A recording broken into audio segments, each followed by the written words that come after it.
Axşamınız xeyir olsun, hörmətli televiziya tamaşaçıları. Cəmiyyət və ət verilişi efirdədir. Bildiyiniz kimi biz bu verilişdə cəmiyyətimizi maraqlandıran aktual mövzulara toxunuruq və onları müzakirə edirik. Və bu işdə mənə həmişə olduğu kimi bizim daimi ekspertlərimiz kömək edir, qarşılayın. Professor Razıxan Minbərəkət, xoş gəlmisiniz və akademik Yoxbala Naşükürlü. Verilişimizin mövzusu isə belədir. Bu əxlaqsız yuvaları yığışdırmaq lazımdır, yoxsa yox? Buyurun. Yox, lazım deyil. Lazım deyil. Aydındır, deməli, əxlaqsız yuvaları mövzusunu biz müzakirə elədik. Keçək digər mövzuya. Növbəti mövzumuz belədir. Çox arvadlıq yaxşıdır, yoxsa pis? Başlasın Razıxan müəllim, buyurun. Çox sağ olun. Əlbəttə ki, çox arvadlıq çox yaxşı şeydir. Adətən yayda hamı öz ailəsini aparır dəniz qırağına. Bəli. Dəniz qırağında da yaxşı qarpız, peynir, qapasa filan, alçadan, zatdan və sonra qayıtmaq lazımdır evə. Və maşın batır qumda, siz zəng edirsiniz evakuatora ki, gəlsin maşını çıxartsın. Nəyə lazımdır axı bu? Həm vaxtınız gedir, həm pulunuz gedir. Amma sizin yanınızda heç olmasa 4-5 dənə arvad olsa, o maşını elə asanlıqla oradan çıxaracaq, pulunuz da cibinizdə qalır, vaxtınızda da qənaət edirsiniz. Hələ üstəlik, kiminsə maşını dəniz qırağında batsa, onu da itəliyib çıxardıb, yaxşı pul qazanmaq olar. Mən sizinlə tam razıyam. Mən razı deyiləm. Çox arvadlılıq həddindən artıq çox pis şeydir. İndi mən sizə izah eləyərəm niyə. Təsəvvür eləyin ki, siz aeroportda işləyirsiniz. Bəli. Özdə siz dispetçersiniz, təyyarələrin uçuşunu nizamlayırsınız. Yəni ki, minlərlə insanın həyatı sizin işinizdən asılıdır. İndi siz mənə deyin, əgər 7 arvadı olan bir insan bu işdə işləyirsə, o gecələr rahat yata bilər? Xeyr. Əlbəttə ki, yata bilməz gecələr rahat. Ona görə də burada konsev bu suprijski dolq var, yəni ki, kişilik vəzifəsi. Şəxsən buna görə də gətirib bunların axırı təyyarələrin qəzasına çıxardır. Hələ bunun sürücüləri var, bundan sonra qatar maşinistləri var. Bax, nöqtə.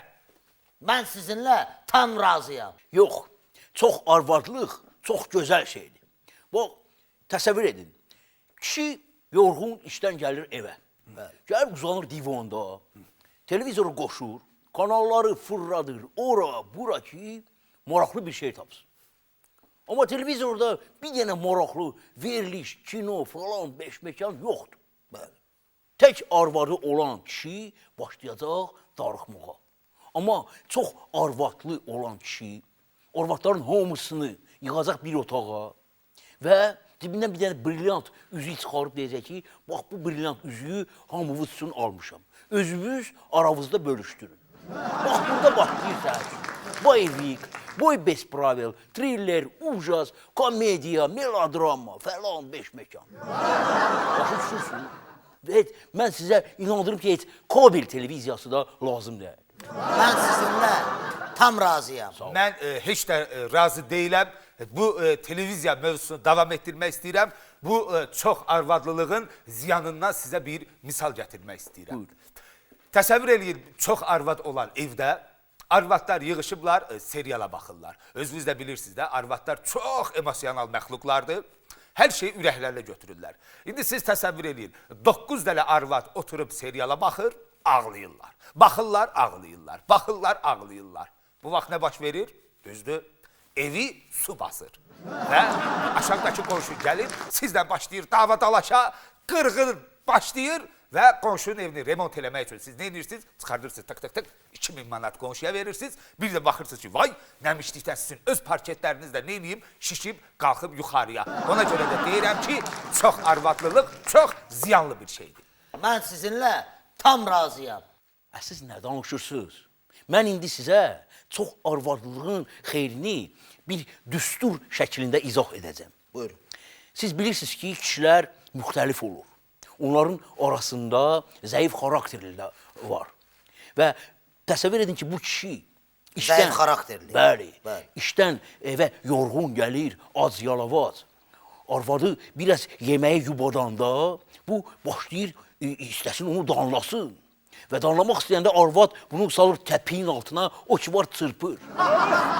Və səhər-səhər həmin kişi gəlir işə, gözünün altı qaralmış şəkildə, kollegaları ondan soruşur ki, sənə nə olub, səni kim döyüb?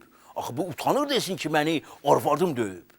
İndi siz təsəvvür edin, əgər bu kişinin bir yox, 11 arvadı olsaydı, o fəxrlə, belə xoruzlana işdə gəlib deyə bilərdi ki, məni 11 nəfər adam döyüb. Başa düşürsünüz. Ona görə də mən hesab eləyirəm ki, bu çox arvadlıq, çox gözəl şeydir. Mən sizinlə tam razıyam. Əslində bu belə deyil. Çox arvadlılığın bizim cəmiyyətə böyük ziyanı var.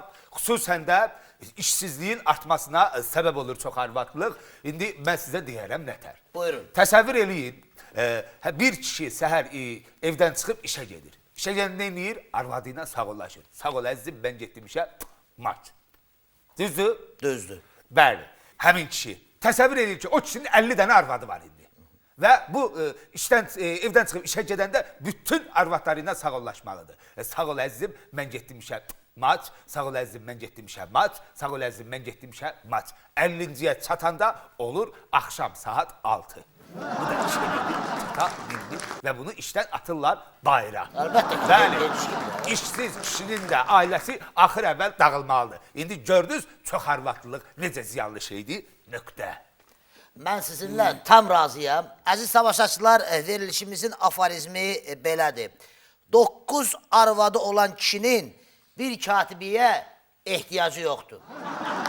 Sağ olun, gələn görüşlərə.